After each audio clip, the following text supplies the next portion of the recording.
जय हिंद साथियों, नमस्कार। स्वागत है आप सबका कंपटीशन वॉर के यूट्यूब चैनल में। मेरा नाम है संदीप, उपस्थित हूं आपके लिए लेकर एक नई वीडियो।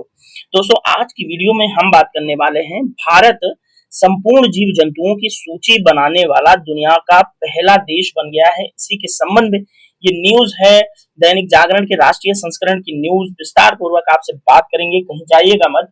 यदि आप चैनल पर नए हैं तो सबसे पहले आप चैनल को सब्सक्राइब करके बेल आइकन को हिट कर दीजिए, ताकि आने वाले वीडियोस का नोटिफिकेशंस आपको टाइम टू टाइम मिलते रहें। साथ ही वीडियो के डिस्क्रिप्शन को चेक करना मत भूलिएगा। तो आइए विस्तार पूर्वक न्यूज़पेपर की कटिंग के माध्यम से बातचीत की शुरुआत करते हैं।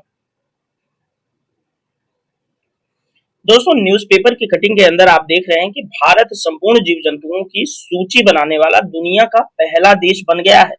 और केंद्रीय पर्यावरण मंत्री हैं जो है भूपेंद्र यादव जी, उन्होंने कहा है कि 1,04,561 प्रजातियां इस सूची के अंतर्गत कवर की जाएंगी। और भूपेंद्र यादव जी ने दोस्तों भारतीय जीवों की एक चेकलिस्ट पोर्टल भी लॉन्च किया है।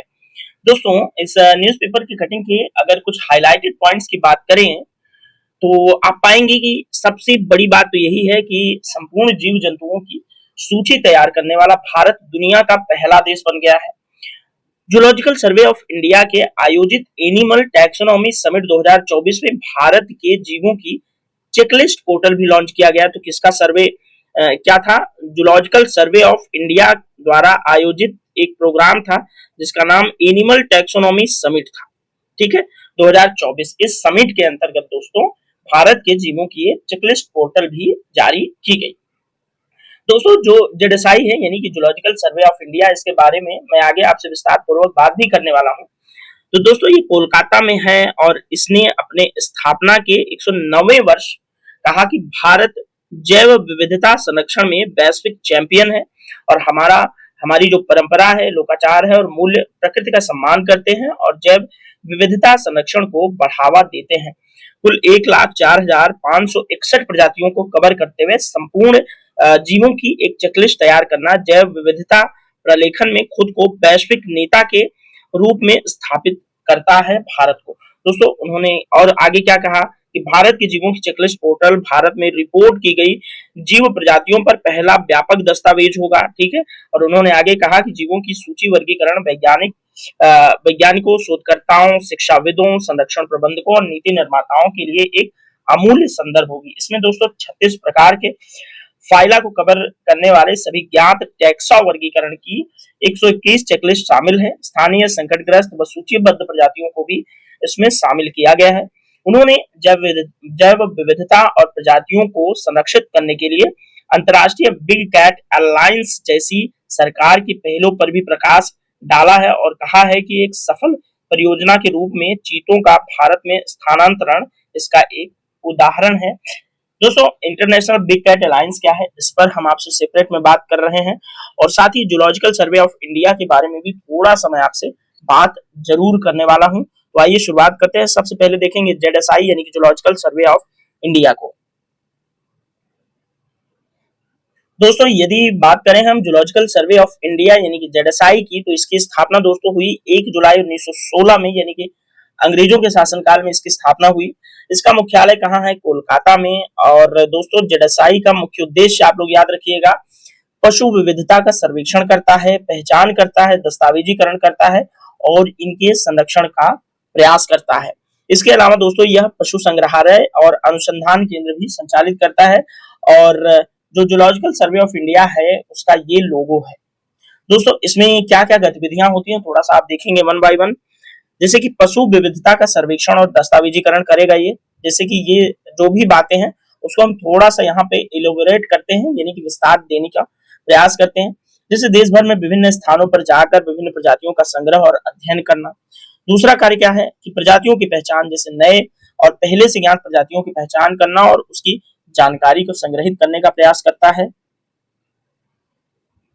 साथ ही दोस्तों ये शोध और प्रकाशन के संबंध में पशु विविधता और संरक्षण पर शोध कार्य करते हैं, वैज्ञानिक लेख प्रकाशित करते हैं।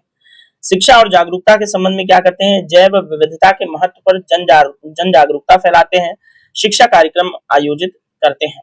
दोस्तों जेडएसआई जो है पर्यावरण वन एवं जलवायु परिवर्तन मंत्रालय भारत सरकार के अधीन काम करता है, याद रखिएगा, इंपॉर्टेंट होगा।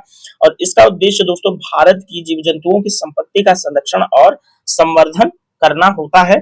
जेडएसआई की ये एक तस्वीर है उसके बिल्डिंग की, और यहाँ पर आपको उसका लोगो वगैरह दिख रहा है। अब आइए इंटरनेशनल बिग कैट अलायंस पर थोड़ी सी बातचीत करते हैं। दोस्तों जैसे यहाँ पर देखिए इंटरनेशनल बिग कैट अलायंस, तो सबसे पहले ये समझिए कि ये है क्या। तो दोस्तों इंटरनेशनल बिग कैट अलायंस एक बहुउद्देशीय बहु एजेंसी गठबंधन है जिसका उद्देश्य क्या है, बड़ी बिल्लियों यानी कि बिग कैट की जो प्रजातियां हैं उनके आवासों का संरक्षण करना। अब बिग कैट अलायंस का जो मुख्यालय है वो भारत में है। लॉन्च किया गया 2023 में G20 समिट के दौरान भारत के दिल्ली के अंदर। सदस्य देश हैं इसमें दोस्तों 96, और इसकी संरचना क्या है, तो इसमें सदस्यों की सभा, स्थायी समिति और उनके सचिवालय शामिल होते हैं।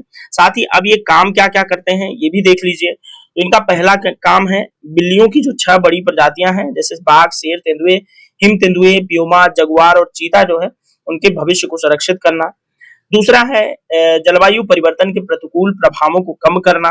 तीसरा नीतिगत पहलों का समर्थन करना। चौथा संयुक्त राष्ट्र अनिवार्य सतत विकास लक्ष्यों को प्राप्त करना। अब बड़ी बिल्लियों को खतरा कौन कौन सा है, तो भैया पहली बात तो ये है कि सबसे पहले इनके हैबिटेट यानी कि आवास को खतरा है।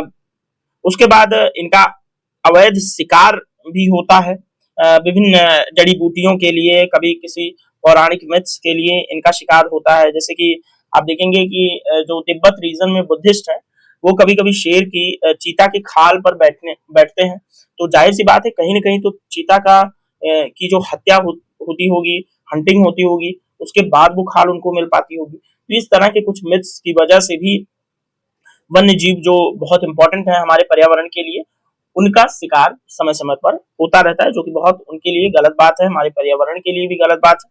क्योंकि देखिए पर्यावरण में एक चक्र होता है, पारिस्थितिकी चक्र, उस चक्र के अंतर्गत सभी एक दूसरे से कनेक्टेड है। ऐसा मत कभी समझिए कि अगर एनिमल विलुप्त हो रहा है तो इंसानों पर उसका कोई प्रभाव नहीं पड़ेगा। कहीं ना कहीं इंसान एनिमल जो होता है वो प्रकृति को जो पारिस्थितिकी तंत्र है उसमें संतुलन बनाए रखने का कार्य जो है करता है, इसलिए वो हमारे लिए बहुत अधिक इंपॉर्टेंट हो जाता है। मानव अस्तित्व उस पर काफी हद तक निर्भर करता है। जिससे उनका मानव और तेंदुआ संघर्ष होता है। जैसे कभी कभी आप देखते हैं कि जो सीमांत एरिया है या जहां पर वाइल्ड लाइफ सेंचुरीज हैं वहां से अचानक तेंदुए या जंगली जीव, कभी कभी हाथी और मानव संघर्ष आप देखते हैं। तो कभी कभी वो क्या करते हैं कि उस जंगली क्षेत्र से आकर के बस्तियों की तरफ आ जाते हैं, जिससे कि काफी उथल पुथल मचती है और मानव और वन्यजीव संघर्षों को जो है इस चीज से बढ़ावा मिलता है। जलवायु परिवर्तन और निर्वनीकरण से इनके ऊपर बहुत ही नेगेटिव इम्पैक्ट पड़ रहा है। ठीक है, तो ये सब चीजें जो है आपके लिए इंपॉर्टेंट हो सकती हैं। ध्यान रखिएगा इंटरनेशनल बिग कैट अलायंस क्या है, इस चीज को आपको ध्यान रखना है। इस पर आप चाहें तो बना करके 200 से 150 शब्दों में अगर आप मेंस का प्रश्न लिखना चाहें तब भी आप लिख सकते हैं, यदि थोड़ा बहुत जागरूक व्यक्ति हैं तो।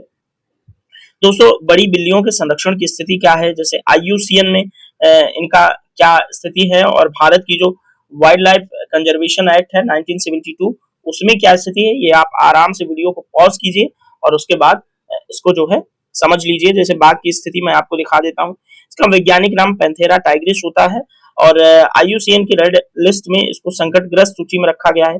स्थल है इसका परिशिष्ट वन यानी कि सूची वन में रखा गया।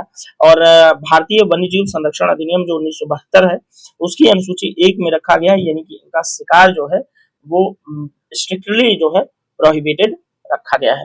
तो दोस्तों इस वीडियो में इतना ही। जो भी जानकारी थी न्यूज़पेपर की कटिंग में उससे थोड़ा सा अधिक मैंने इसलिए बताने का प्रयास किया क्योंकि उसमें जेडएसआई और इंटरनेशनल बिग कैट अलायंस की चर्चा न्यूज़पेपर के अंदर की गई थी, इसलिए आपके लिए जरूरी था कि इन दोनों बिंदुओं पर भी बात हो।